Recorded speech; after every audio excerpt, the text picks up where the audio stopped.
कैसे हासिल करेंगे। अब जो कखर जी ने बताया कि सच्चाई से बात हो, आज आपके सामने सच्चाई सामने रखी जाएगी और आप लोगों ने ही इसको तय करना है कि हम आज कहां पर हैं और हमको कहां जाना है। ये जो महोत्सव है आज और इसके मद्देनजर फौज के बारे में बात करने का आज मौका मिला है मुझे। डिफेंस एट 75 इयर्स, 75 साल में हम कहां से कहां पहुंचे हैं और हमको आगे जाना कहां पे। 1981 में फौज में मेरा कमीशन हुआ था और जो एवीएम गोपी तिवारी साहब यहाँ पे बैठे लेफ्ट में मेरे, हम दोनों 16 साल के थे और एक साथ नेशनल डिफेंस एकेडमी में ज्वाइन किए थे और हम दोनों एक ही सीनियरिटी के हैं और एक ही स्क्वाड्रन में नेशनल डिफेंस एकेडमी में लीमा स्क्वाड्रन में हम 3 साल साथ रहे। और अब ये मंच पे हम साथ हैं।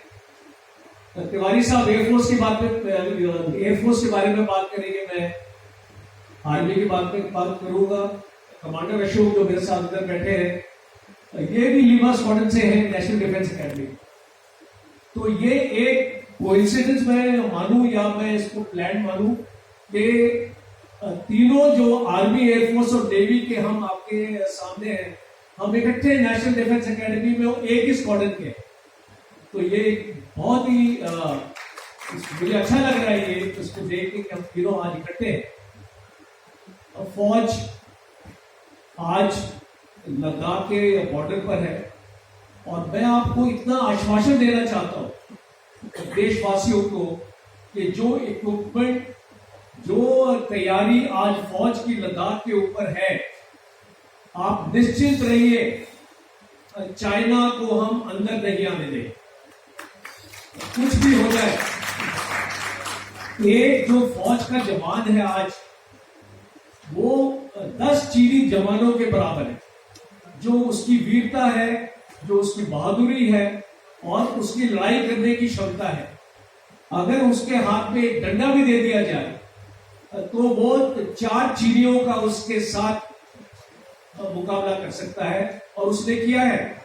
बिकॉज आपको याद होगा लद्दाख में एक ट्रीटी है हमारी चाइना के साथ, पीस एंड ट्रैंक्विलिटी की, 1993 की ट्रीटी है ये, जिसमें ये लिखा हुआ है कि हथियार इस्तेमाल नहीं होंगे। वो चीज को ये गवर्नमेंट ने आके खत्म किया है। बिकॉज एक फौजी अपने हथियार से जानता है, जैसे कि एक जो महिला होती है वो अपने आभूषण को सबसे ऊपर मानती है और अपने मंगलसूत्र को सबसे ऊपर मानती है, तो फौजी के लिए उसकी राइफल उसका मंगलसूत्र है और उस राइफल के साथ वो अपने दुश्मन का मुकाबला करता है। आज AK-203 अमेठी में मैन्युफैक्चर हो रही है, आप सबको पता होगा, मेक इन इंडिया है।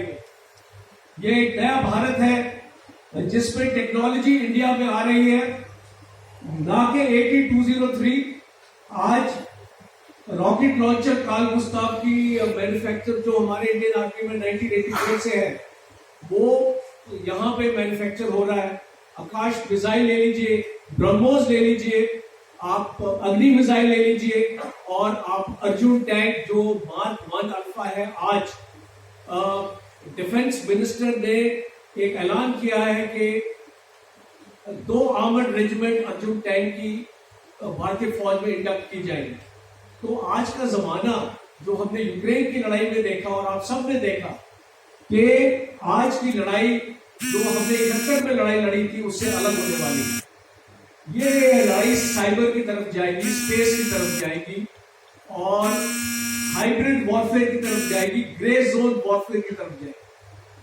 लड़ाई से पहले आपको पता नहीं चलेगा कि आपका दुश्मन कौन है। अगर एक साइबर अटैक अगर हमारे ऊपर हो जाएगा, हमारे बैंकिंग सिस्टम अगर खत्म हो जाएंगे, हमारे जो जितने भी रेलवेज हैं अगर वो काम करने बंद हो जाएंगे, उनके सिग्नल्स बंद हो जाएंगे, तो आप समझ सकते हैं कि हमारी फौज की मोबिलाइजेशन कैसे हो पाई। तो इसीलिए गवर्नमेंट ने अभी एक नेशनल साइबर एजेंसी का गठन किया है, एक स्पेस एजेंसी का गठन किया है, जो पहली बार प्राइवेट सेक्टर को दी गई। प्राइवेट सेक्टर को पहली बार इस गवर्नमेंट ने शामिल किया है आत्मनिर्भर भारत में, और ये बहुत बड़ी बात है। बिकॉज मैं फौज में 35 साल मैंने जो स्थिति देखी है फौज की इक्विपमेंट की, फौज के एम्युनिशन की, और जिस तरीके का एम्युनिशन हमको मिलता था, और जो कई बार कामयाब नहीं होता था, हमने एम्युनिशन अगर फायर किया तो एम्युनिशन अपने टारगेट तक नहीं पहुंचता था। वो सारी स्थिति ऑलरेडी बदल हो चुकी है। आज आधुनिक हथियार फौज में आ रहे हैं। आपको याद होगा कि एक इंडिया फोर्स करके कंपनी है जहां से हमने ड्रोन लिए हैं, और ये स्विच ड्रोन है जो अमेरिका के पास है। ये ड्रोन लद्दाख में आज डिप्लॉय हुए हैं, और ये पूरा जो ISR कैपेबिलिटी जो हमारे पास फौज में नहीं थी, जिसको हम इंटेलिजेंस, सर्विलेंस और रिकॉनेसेंस बोलते हैं, ये कैपेबिलिटी आज फौज के पास है। एक कमी थी हमारे पास लाइट टैंक की, वो कल्याणी ग्रुप ने और लार्सन और ट्यूब्रो ने दोनों मिलके एक टैंक अभी इसको बनाया है जो ऑलरेडी हथियार में डिप्लॉयड है। तो इस प्रकार से आज की ये न्यूज मैं आपके साथ शेयर करना चाहता हूं। आज राजनाथ सिंह जी की स्टेटमेंट मॉर्निंग में आई थी। 928 आइटम हमारे इंपोर्ट लिस्ट से हटा दिए गए हैं। पहले 401 आइटम थे, अभी ये 928 आइटम और ऐड कर दिए गए हैं। तो आप लगा सकते हैं तकरीबन 1400 ऐसे आइटम है जो भारत में मैन्युफैक्चर होंगे, जिनका मैन्युफैक्चर मेक इन इंडिया से अभी हमारा नारा होना चाहिए made in India. Because make in India का ये मतलब होता है कि बाहर से आइटम आएगा और यहाँ असेंबल होगा, पर मेड इन इंडिया का जो नारा है अभी वो उसको हमको आगे लेके जाना है। और जितने भी हमारे आधुनिक हथियार हैं आज फौज में, हमारे पास क्षमता है, हमने अपने उसके ऊपर अपनी ट्रेनिंग कर रखी है।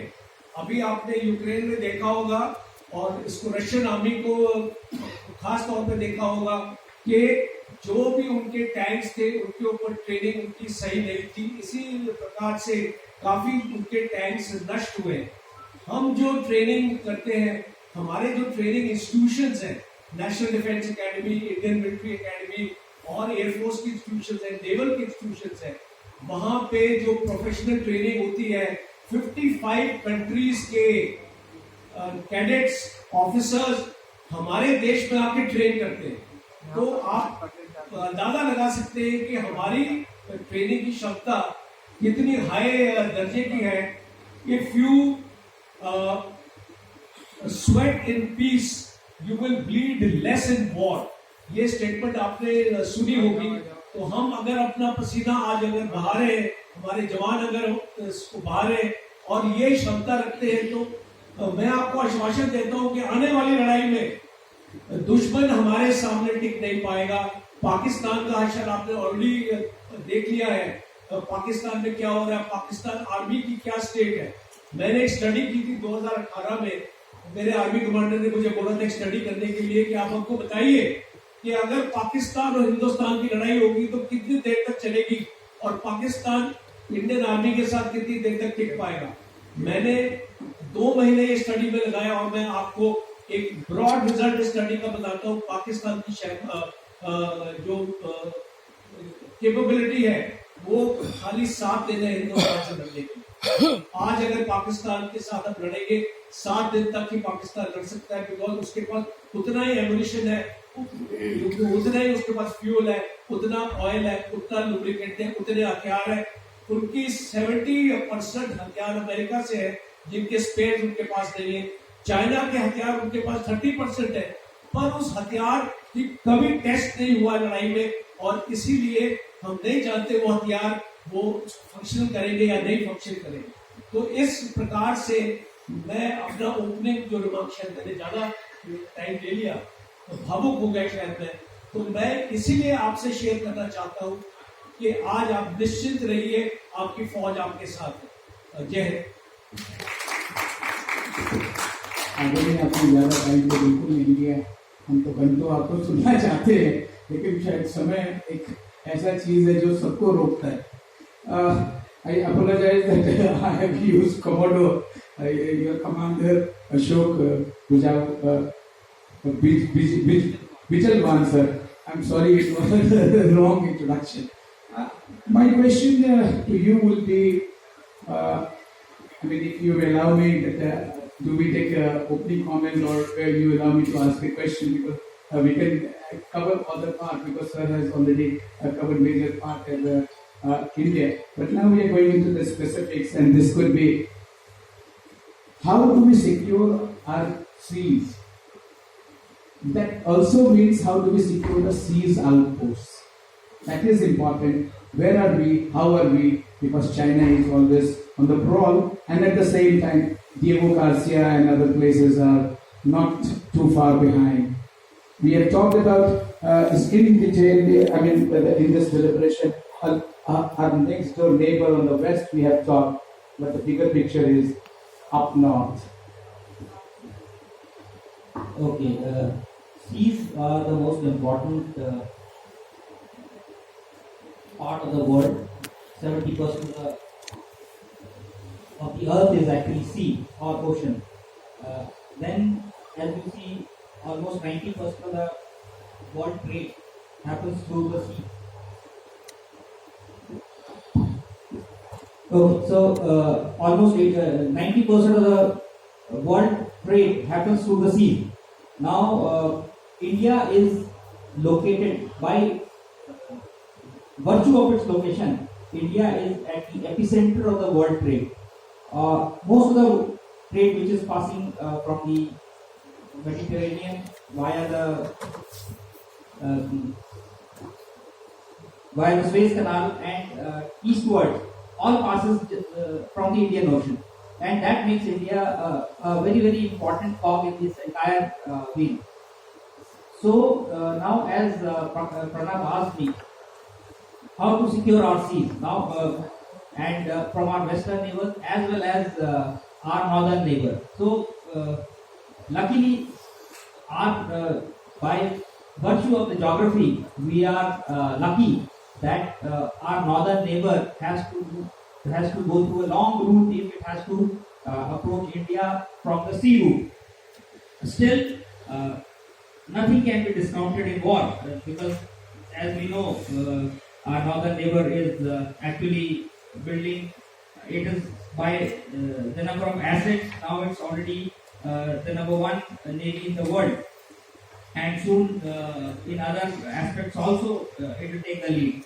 So we have to be prepared so that any excursions which the China, if it were to take one through the southern route, through the circuitous southern route, we should be prepared for it, and we are preparing for it. And I must laud the top brass of Indian Navy that they have been constantly working on these threat perceptions and keeping ahead of the times, projecting their requirements to the government, getting those sanctions by giving logical explanations, and then going on to build those assets and operate those assets. Like if you see, we have our P-8I squadrons of the maritime reconnaissance aircraft, and we have slowly built up the inventory, and I believe we are going to further add to that, so that we can keep a close look on the approaches to the Bay of Bengal and further down south. Then we are constantly working on adding the capital warships, anti-submarine warfare ships, destroyers, and we have recently commissioned our first indigenous aircraft carrier. We are working to enhance our submarine fleet. Unfortunately, that kind of dampener because of certain reasons which were not in our control, and there were some technical issues involved. So we are a little behind in that. Rather, I would say we are quite a few years behind in that.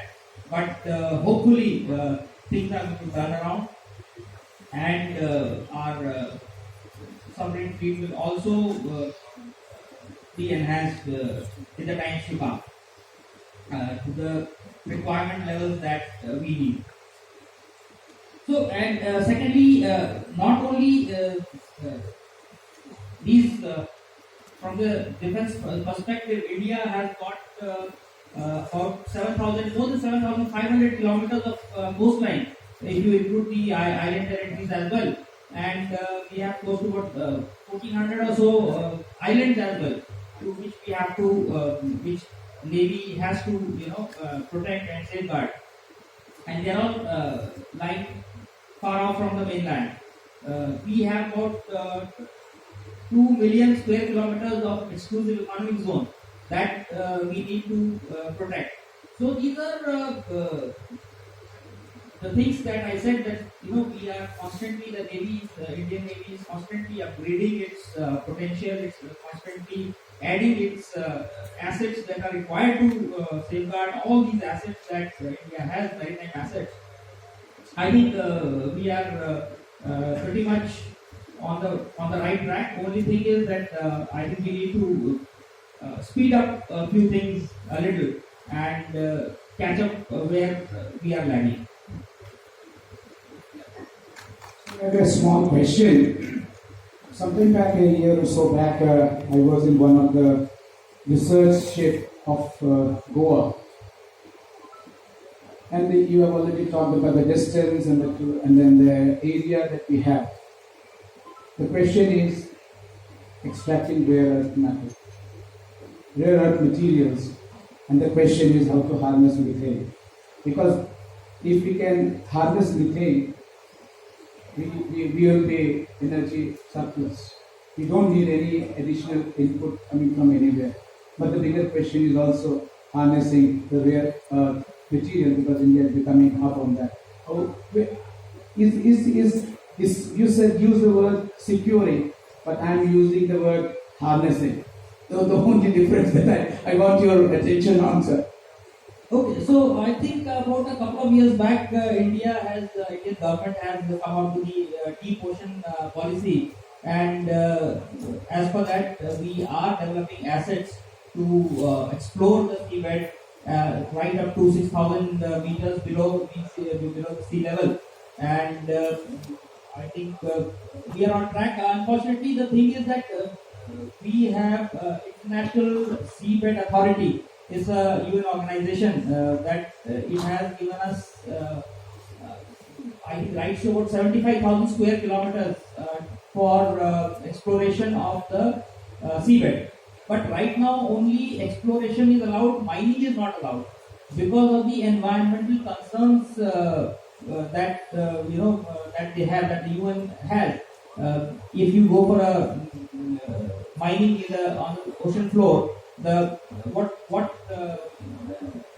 effect it will have on the environment and the ecosystem and the marine life. So all those studies are being conducted, and only after these factual reports are out with the findings, then only the International Seabed Authority is going to allow these countries to actually extract or exploit the natural resources that lie at the sea bottom.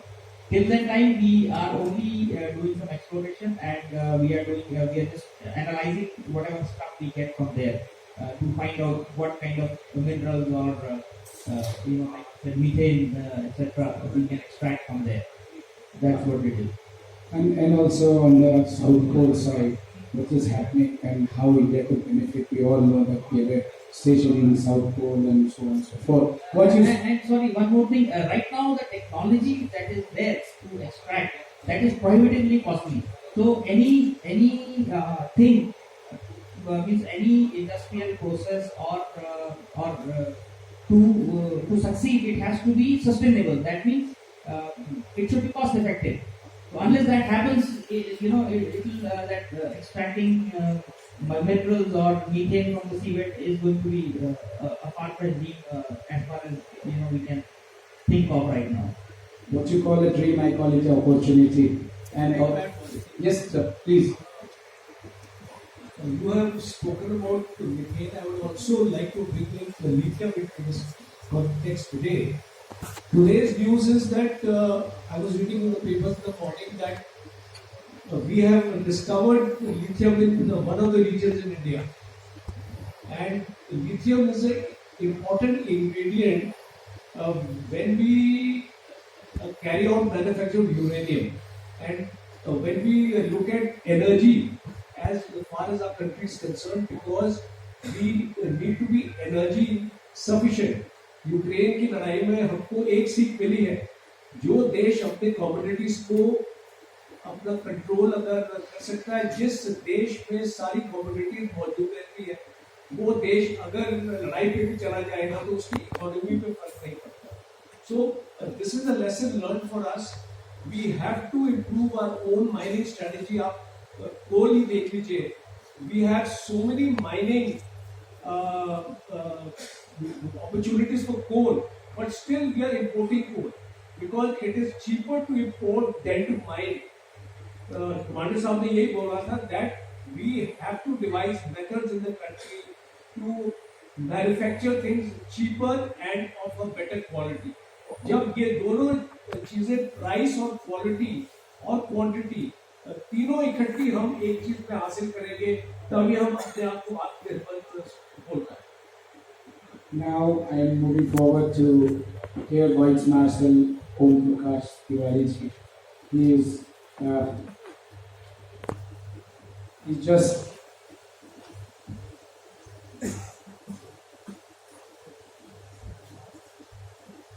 he was awarded ABSM in 2018 and BSM in 2015. We all look God up on the sky. We also look to you. You are the last one to speak, sir. We look up to you up in the sky. But most important is how we will go from 1.5 Mach to 2 Mach, 2.5 Mach. That's the question, eternal question that has been stages and all that. Where we head, how we move up, how we develop the technology.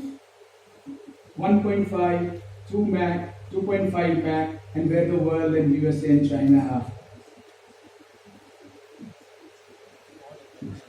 Okay, thanks. Now, I'll tell you a little bit of Air Force. And plus, I would invite more questions from audience. My discussions should not be one way. I will welcome answer questions so that I can explain. Let me tell something about Air Force. 1962 war. If Indian government had decided to use Indian Air Force, the result would have been different. Indian Air Force, because of geographical location, हमारे पास कुछ advantage है. हमारे जहाज full armament लेके airborne हो सकते हैं, 10 minute की फ्लाइट टाइम पार करके चाइना के बॉर्डर को डिस्ट्रॉय करके वापस आ सकते हैं. जबकि ये फैसिलिटी चाइना के पास नहीं है, because चाइना को जो एयरबोर्न होंगे वो हायर एल्टीट्यूड से होते हैं. They can carry only 50% of the load capacity. They have to fly for 30 minutes to 45 minutes to reach the border and go back. So Indian Air Force always had an edge. In 1962, before the war commenced, Bakshi sir would have commenced and will cover it later on when the war